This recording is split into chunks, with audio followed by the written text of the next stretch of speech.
Hi. Hope everybody had a good lunch. I'd like to start by reading the title of my presentation.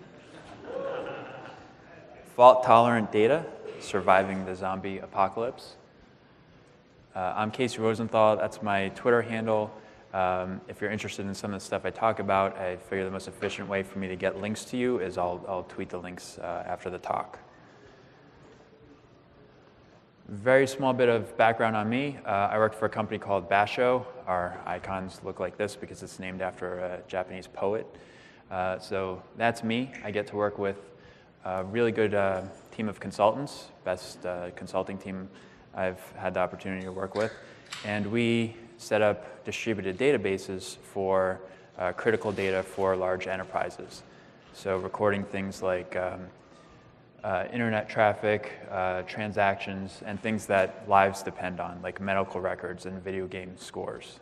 Really important things like that.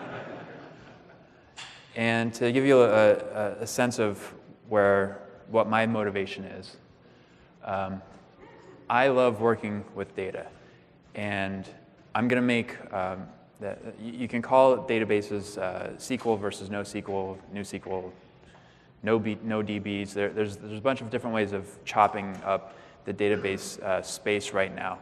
But from a software engineer's perspective, I'm going to draw a primary distinction between SQL and other. Okay? So I work particularly with a distributed key value database.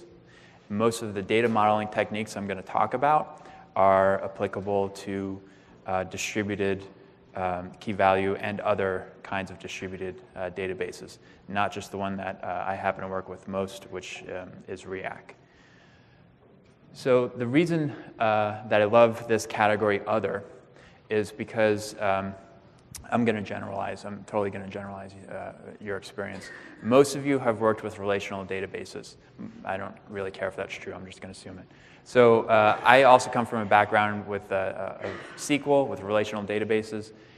And over many, many years working in other languages, but also Ruby, I got to the point where, okay, I kind of understood what an MVC framework looked like. I'm not going to come across any new surprises there.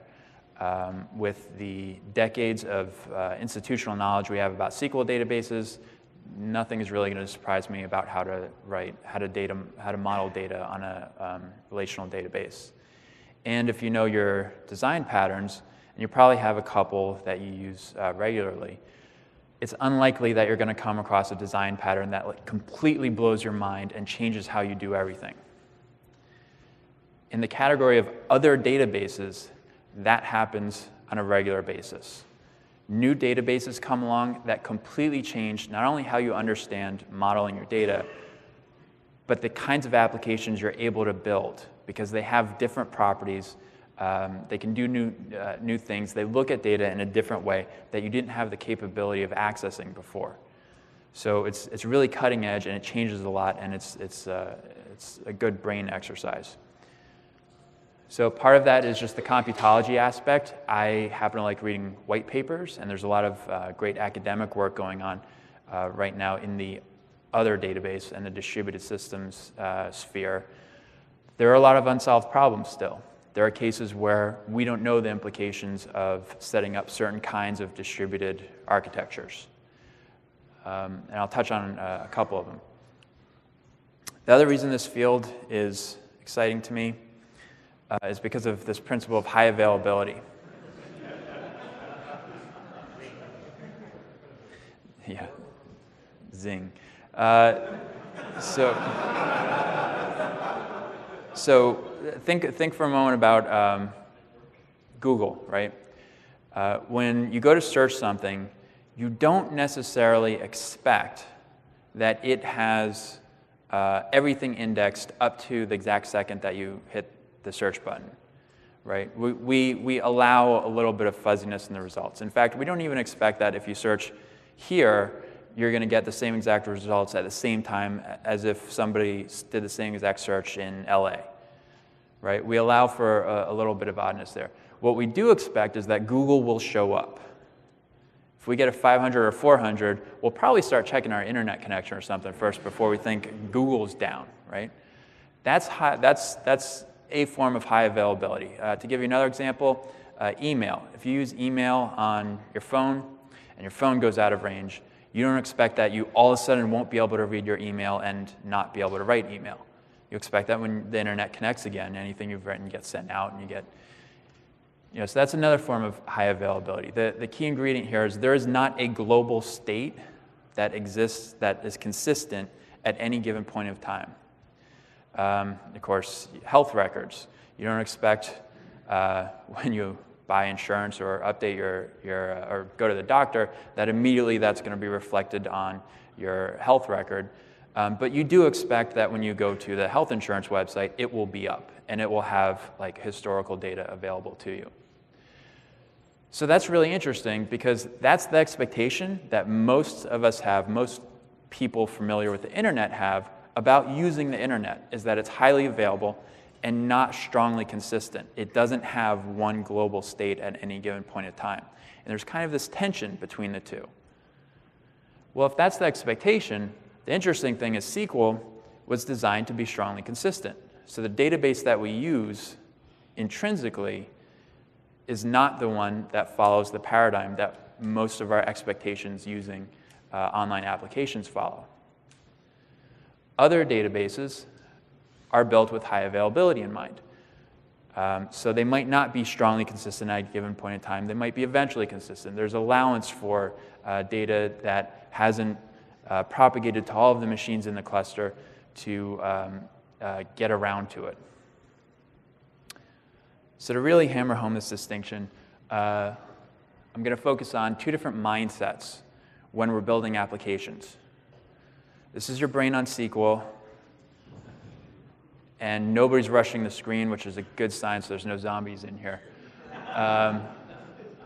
When you're building, so as an engineer, you get a use case, and you're going to build this application on SQL. Again, I'm just going to generalize some experience here.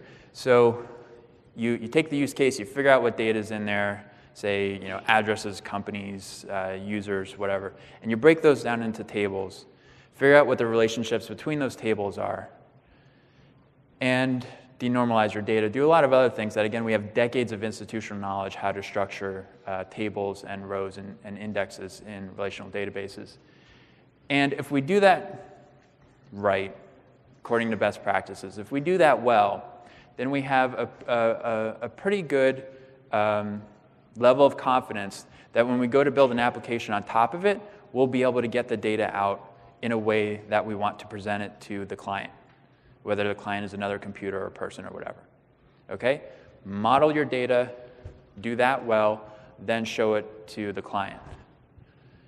By contrast, when you're building an application on top of a key value system, you have to have a different mindset.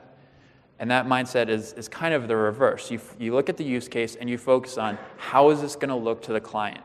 Again, whether a client is another machine or a user or a terminal or whatever, how is it going to be presented at the end? If you can figure that out, then modeling the data kind of falls out. Okay? Figure out how it's going to be presented, and then with a high degree of confidence, you'll be able to model the data in a KV. It's not that one is better than the other in terms of data modeling. The difference is that SQL is more flexible, but harder to scale. And that's not a principle, that's an observation. So I'm not saying that in principle, SQL is harder to scale. But I will make the observation that the more sophisticated the query planner is in your database, the more difficult it is to scale that database in a way that's highly available or fault tolerant in particular. Okay? KV, that's the simplest kind of database you could have, right? You give a database a key and a value, it'll store the value. You give it just the key, it gives back the value. There's really no query planning going on there. So the design of the database can do other interesting things like focus on making it highly available and fault tolerant and scale horizontally. So I want to put this in a perspective that we can all relate to. So it's a situation we've all had. well, maybe you don't all take the subway, but I get up, go to work, get on the subway, and look over, and there's somebody else who's obviously going to work, but they look a little not right. We've all had this experience.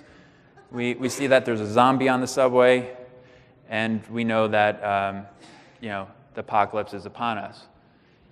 It's a common theme in our careers. Zombies. Right? So we've all had this experience, and maybe the acute zombielepsy breaks out as it does, and maybe the zombies start here in Miami, and you gotta admit, some of those zombies can run fast. So they spread, and pretty soon there's, let's say, 1 million zombies around the country. So again, as frequently happens to me, and I'm sure to all of you, the CDC comes and says, hey, we need to get a handle on this. We need to store all of this zombie data. We need to do it quickly. So we want an application built in Ruby, because developer time is of the essence. We want this to be agile. We don't know exactly what kind of things we're going to have to do with the data. And we have this database that we need to store it in. OK, I'm sure anybody can do this. This isn't too sophisticated. What does the data look like? Well, here's an example of a value. This is just in JSON. So we've got some DNA sample of the zombie. Their gender, their name, address, city, zip, weight, height, latitude, longitude. I left some out, blood type, phone number, social security number, stuff like that. But the situation is a little bit more complicated. The CDC actually has databases all around the country, and they all need to store this data. And they're kind of hooked up in a weird way, because inner tubes. So the data has to replicate between the data centers like this. Okay? This is not an uncommon situation with big data. This can be done with a SQL database, but it would kind of be a pain in the ass so far, right? To set up the load balancers and figure out the replication strategies. Anyway, let's make it a little bit more interesting. So what else could happen? Well, the CDC knows that this could happen, right? The CDC is not yet immune to acute zombielepsy. So there could be a scenario in which we lose data centers. I know what you're thinking. This never happens, right? The whole East Coast never goes down. So if that happens, then we lose those connections. But if the human race is to survive, we can't just ignore these guys out here. They have to be able to continue to accept reads and writes. And this is one of the stricter definitions of high availability, which is that if you can connect to any part of the system, any part of the database, it will accept reads and writes. Okay, it'll serve you whatever data it has access to, and if you write data, it will take it. That's very difficult to do with a SQL database. SQL databases just aren't designed to do that sort of thing, but a lot of the other databases are. Okay, so this is getting kind of interesting. So let's take a closer look at that database. Well,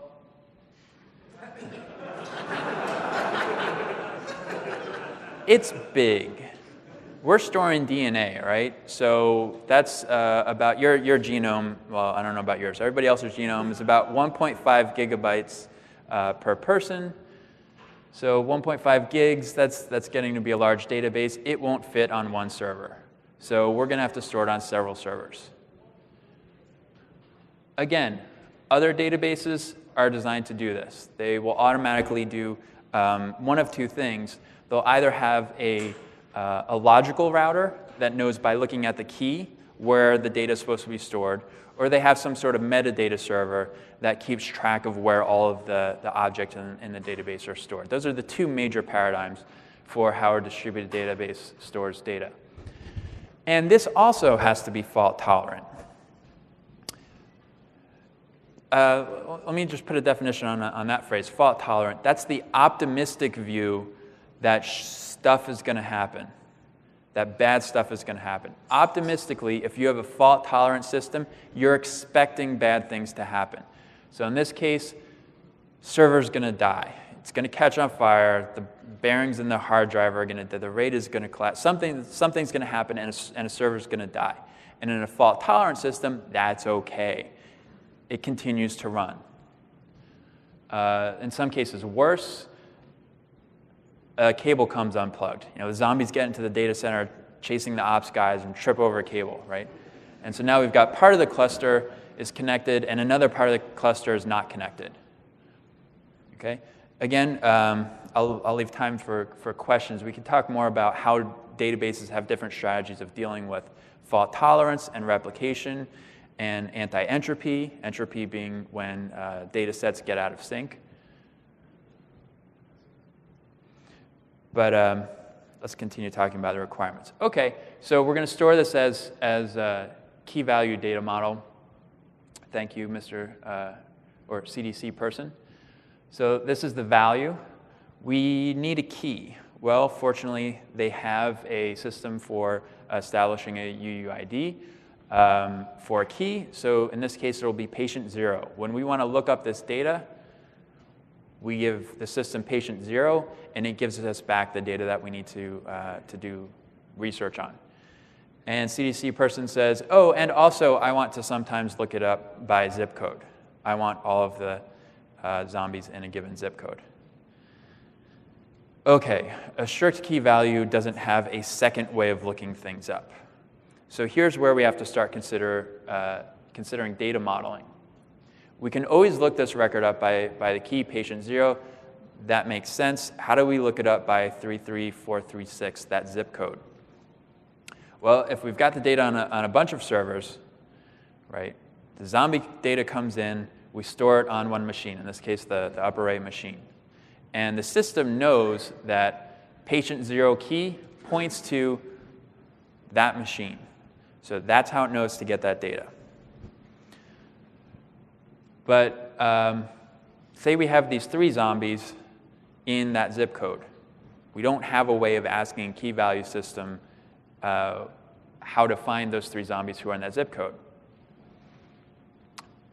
The solution is to create an inverted index. This is an inverted index because a field from the data in the value of the object is pointing back to the objects that contain it. So that's the inversion. And the index is really simple in this case. We'll just say, hey, an object with the key zip underscore 33436 contains the objects patient 0, patient 45, and patient 3924. We're getting more zombies here. OK. So how do we store that index? We know that this zip object should point to those 3 zombie values. So if we represent that index as this green star thing, where do we put it? We have 2 options. One is when the zombie object comes into the system, we save the index on the same machine with that document. This is called document-based inverted indexing because we're partitioning the index with the document, the object that we're indexing. So as time goes on, we now have an index for zip 33436 on the upper right machine and on this lower left machine because those all have zombies in that zip code. OK, let's think about the performance implications here. We save an object. The system locally indexes it and saves that index locally. Super efficient for a write, right? Save the object, index it yourself. OK, that's easily done. Now, how do we read it? Well, we have to go to each of the machines and say, top one, do you have anybody in that zip? Nope. Second one, yep, I've got these 2 guys. OK. Nope. Yep, 1. Nope. And then we put together the results in one answer. That was a really inefficient read, right? But it was an efficient write. It's one way to do it. Another way to do it, zombie comes in, we index them before we save them, and then we save the index someplace else, specific place, in the cluster. Okay, this is called term-based inverted index. So it's a different partitioning scheme for the index. We're partitioning by the term that we're searching on. More zombies come in, and it's always updating that same object, which is someplace else in the cluster. So let's think about the performance profile of this. For every zombie value that we write to the database, we have to fetch the index from someplace else, add to it, and write to it and save it back. So that's an inefficient write pattern. But now look at the read. When we want to know who's in that zip, we only have to read from one machine. So these were the two. We got document-based inverted index and term-based inverted index. These are the two paradigms for inverted indexes that we've considered. Again, document-based, fast write, inefficient read, and term-based inverted index has a fast read but an inefficient write. The point being that when we look at the use case, that's what should determine how we modeled the data. We have to understand from the CDC person, is this data going to be written a lot, this index, or is it going to be read a lot? Okay, it's a much different way of looking at the problem than using a relational database where we just would have indexed that as a separate thing, as a secondary index in a relational database. So it's an important distinction in this kind of thing. And if you like charts, I'll link to some charts later that show some comparisons that we did between different distributed databases and the way that, or different partitioning schemes in a distributed database. So back to zombies, because these guys haven't stopped eating brains yet. All right, so in this scenario where we've got 2 data centers down, 3 are still up, 2 are connected, consider the situation where data comes in to the top data center, writing to record patient 0. And somebody down in Southern California also writes data to patient 0.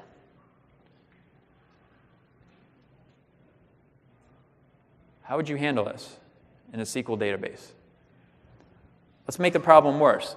Then, because a crisis is happening, somebody runs a long cable between those 2 data centers and connects them, and so now they have to replicate their data with each other. How do we reconcile these 2 different versions of patient 0? First attempt might be, okay, let's take the one with the last timestamp on it. 2 problems with that. 1, obviously you might lose data. 2, timestamps in a distributed system are entirely unreliable. Okay, if you want to sync your clocks in a distributed system, that's a particular kind of pain that I just wouldn't want to get into. So in the simplest case, we have a system that has what are called siblings for that particular key value object. And basically, the system would get 2 versions of data and just say, oh, I don't know which is which, so I'm just going to store both. And then when you go to read it, it says, well, I've got this value and this value, these siblings, here. And at the application level, we can do a couple things with that. Right? In the simplest case, none of the data overlaps. So we can just combine them. Right? None of that data overlapped, none of it overwrote it, so we just combine them. What if that's not the case? Well, then we can do a couple things. We can write our own policy. We could just present both versions to CDC person on a screen and say, I don't know, you pick. Right? This is a problem that I didn't have to think about as an engineer with a SQL database because it wasn't possible to have siblings in a SQL database. But with this highly available, huge fault-tolerant database, this kind of stuff has to be considered. There's a whole field of research into what are called CRDTs, cumulative or convergent replicated data types, that specifically analyzes specifies the kinds of data structures that you can build that you can automatically converge into one value without human intervention, right? Without any side effects or conflicts. And that's an ongoing field of study. We haven't like enumerated all of the possible data types that we can do that for. I'll give you an example of one, simple one. Think of an array that has unique values and only grows. It only gets bigger. You never remove a value from it. This is kind of the simplest case for a CRDT. So say up in the Northwest, we had somebody write this object with patient 0, 45, 3, and 3924. And in the Southwest, we had somebody write this object, the zip index, with patient 73 and 9217. If we want to combine these two, since we know none of those objects can ever be taken out, we can simply add them all together into the list and call unique on it. Right? Problem solved. What if you were going to allow items to be removed? Problem gets a lot more difficult. And that's a whole other area of research that, again, is very interesting.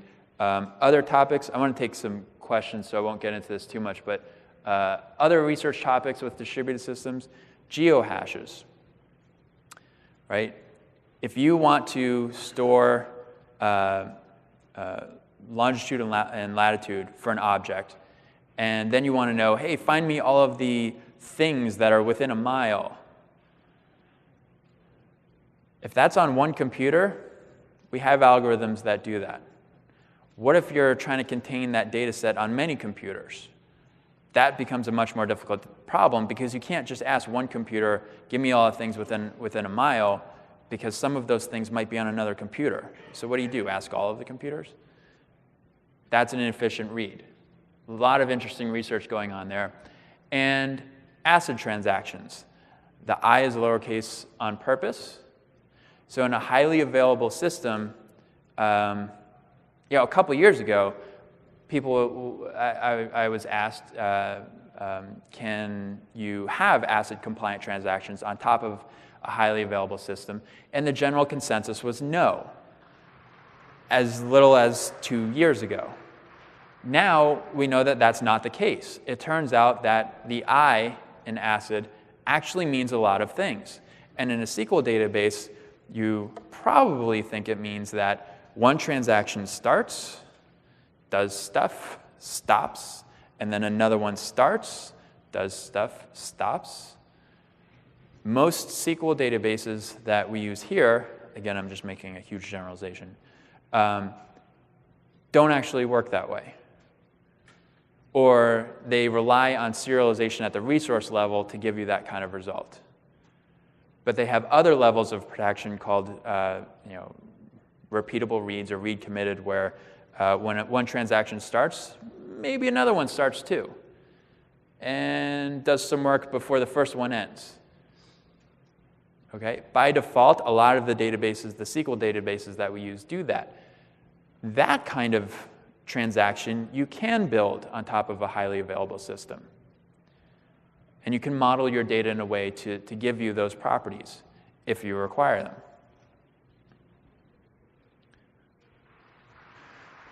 So to sum up, keep calm. Always bring a towel. The fate of the human race depends on you.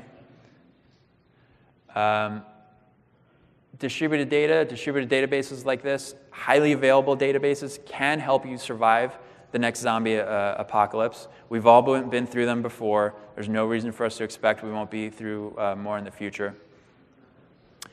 And I will, again, tweet links to this, or you can just copy it, zombies.samples.basher.com. We have an application that uses the data modeling that I talked about online.